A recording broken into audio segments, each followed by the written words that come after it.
Bismillah ar-Rahman ar-Rahim. As you know, a Friday is the best day of the week. And as Muslims, we have been given this day as a special day of extra ibadah. And the extra ibadah is actually the khutbah of the Jummah, the sermon or the lecture or the reminder. This reminder is sacred and it is mentioned in the Quran by the term dhikr. يا أيها الذين آمنوا إذا نودي للصلاة من يوم الجمعة فاسعوا إلى ذكر الله وذروا البيع ذلكم خير لكم إن كنتم تعلمون. O you who believe, when the caller calls for the prayer on a Friday, then hasten to the dhikr, which is the lecture, the reminder, and leave all trade. This is better for you if you knew. There is a surah in the Quran named after Al-Jumu'ah because of the importance of this day of the week. Allah subhanahu wa ta'ala wants us to get up early on a Friday. In fact, there are certain surahs that are sunnah to read for Salatul Fajr for the Imam on a Friday. Surah As-Sajdah and Surah Ad-Dahr, among other surahs. And therefore, Allah subhanahu wa ta'ala wants us to be up early and to prepare for the day. The hadith speaks about the bathing on a Friday. غُسْلُ يَوْمِ الْجُمُعَةِ وَاجِبٌ عَلَى كُلِّ مُحْتَلِمٍ. That the bathing on a Friday for all those who have reached puberty is actually wajib. So some of the schools of thought consider it a necessity, something that you should be doing. And other schools of thought consider it a sunnah. Nonetheless, you should try your best to cleanse yourself, to put on good, clean clothing, perhaps a little bit of itar, and you make your way to the masjid early.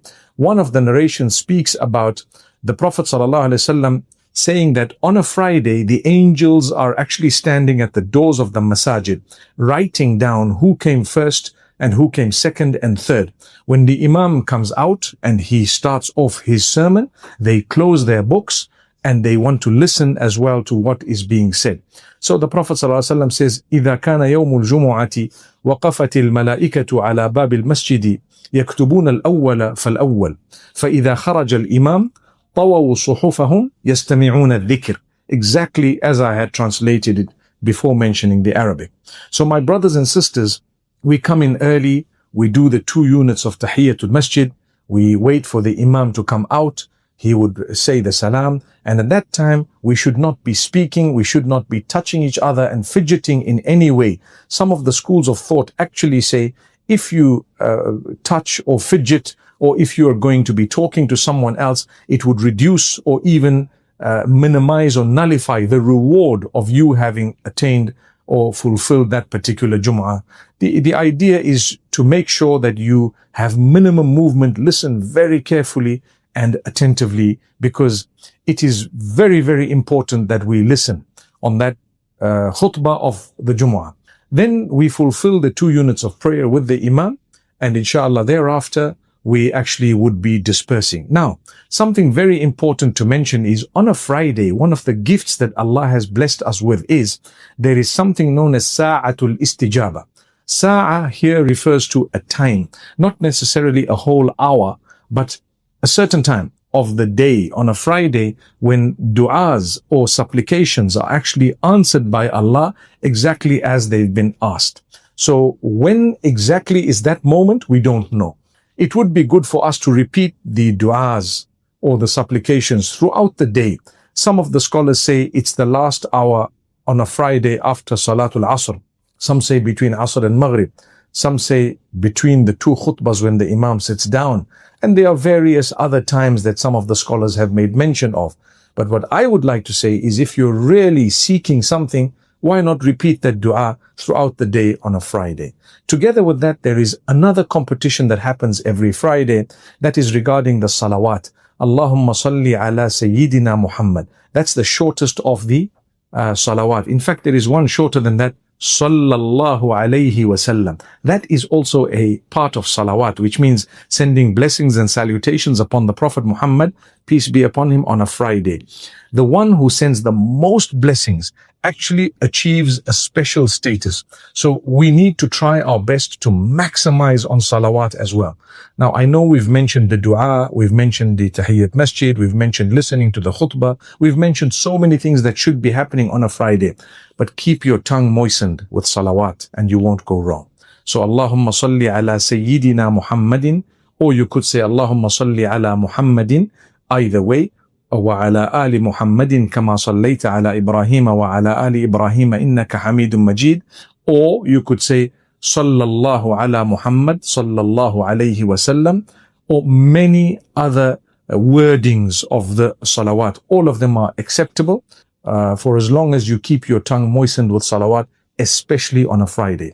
Another very important thing to do on a Friday is to recite Surah Al-Kahf. According to some narrations, the reward of it is humongous. So on a Friday, to try our best to fulfill the recitation of Surah Al-Kahf.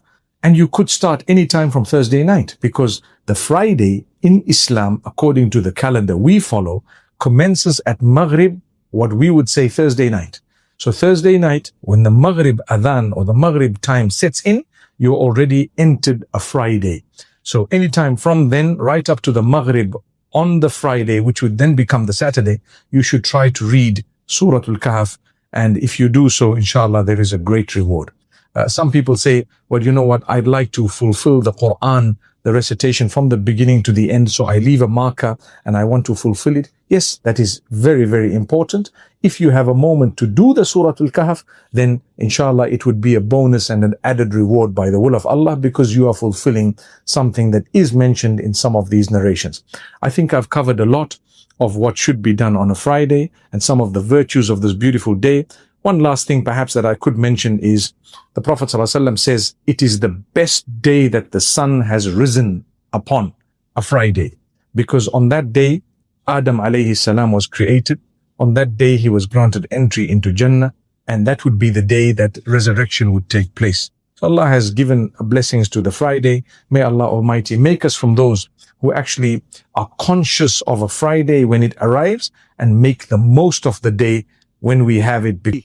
Your Rabb has never left you, that even when the answers haven't come yet, His wisdom is at work. Allah says in the Quran, Allah does not burden a soul beyond what it can bear. This is not just a verse to recite. It's a promise, a divine assurance. If you're going through something difficult right now, it's not because you're weak. It's not because Allah wants to punish you. It's because He knows you can carry it with His help, with His guidance. But that doesn't mean it's easy, I know.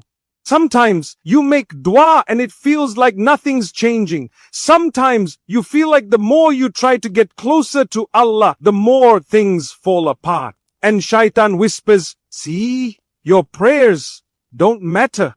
But don't believe that voice. Don't let the pain lie to you. Because the truth is, sometimes the delay is part of the mercy. Sometimes the unanswered dua is the beginning of something greater.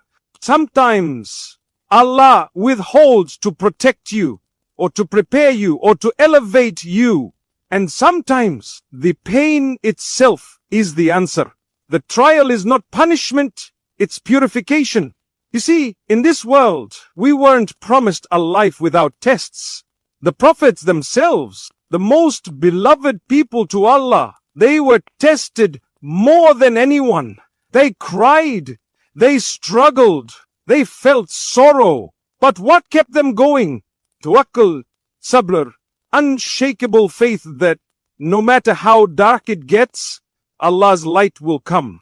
So if your heart feels heavy today, if your duas feel unanswered, if you're questioning your worth or your strength or your future, please remember this. You are not broken. You are being rebuilt. You are not abandoned. You are being prepared. And you are not alone. Your Rabb is closer to you than your jugular vein. Stay patient. Stay soft. Keep turning to Him. Keep whispering in the night. Even if your voice trembles, keep walking even if it's slow, because something beautiful is coming, inshallah. And one day you'll look back at this hardship and you'll realize it wasn't a detour. It was the path. May Allah grant you strength, light, and a heart that always trusts in His plan. Ameen. There is a story in our deen, so powerful, so humbling, so full of mercy that every heart going through hardship needs to hear it. It's the story of one of the greatest examples of sabr, Prophet Ayub. Ayub was not just tested, he was shaken. He didn't just lose a job or a friend, he lost everything. His wealth disappeared. His health deteriorated until he couldn't even move without pain. His body was covered in sores, his flesh wasting away, and one by one his children passed away. Most people abandoned him, even his community distanced themselves out of fear. But one person stayed, his wife, and subhanallah, how she cared for him, loved him, remained loyal to him, even when he had nothing. That's a lesson in itself. But the real beauty of this story isn't just in how much he lost. It's in how he responded to the loss. Not once did Prophet Ayub complain. Not once did he say, "Why me?" He never lost his trust in Allah. He never lost his gratitude. Yes, he cried. Yes, he felt pain. But he knew his Rabb. And he knew that his Rabb hadn't abandoned him. Years passed. Not days. Not weeks. Years. And then, after enduring every kind of hardship, he made a simple, gentle, and deeply powerful dua. Indeed, adversity has touched me, and you are the most merciful of those who show mercy. Look at the beauty in his words. He didn't even ask for healing directly. He didn't say, "Ya Allah, remove this from me." He just stated the truth. "I'm in pain." And he paired it with hope. You are the most merciful. That's the essence of positivity in Islam. Not ignoring the pain, but believing that Allah's mercy is always greater than the pain. And how did Allah respond? So we responded to him and removed the adversity, and we restored his family to him and the like thereof with them, as mercy from us and a reminder for the worshippers. Not only did Allah heal him, He restored everything he lost. And not just restored, Allah doubled it. His wealth returned, his health returned, his children were given back. Some scholars say either through resurrection or through new children. Either way, he was gifted in abundance. This story is not just about patience. It's about how Allah responds to that patience. It's about what happens when you stay loyal to your Lord even when life gets unbearable. You see, most people love Allah when things are going well. But the real test and the real beauty is loving Him when everything's falling apart. And Ayub showed us how that love looks. He didn't fake a smile. He didn't pretend he wasn't suffering. But he held on to one thing, his hope in Allah. And that's what we need today. Because maybe you've lost something too. Maybe your body is hurting, or your heart is breaking, or your soul is tired from a test that seems endless. And maybe people around you are saying, it's been years and nothing's changing. But the story of Ayub reminds us, even if the test is long, Allah's response is near. And maybe, just maybe, your dua is the next to be answered. But even if it's not, even if relief doesn't come in the way you expect, the reward for your sabr is being written right now. Every tear, every sleepless night, every moment you bite your tongue and say, all praise be to Allah, it's not going unnoticed.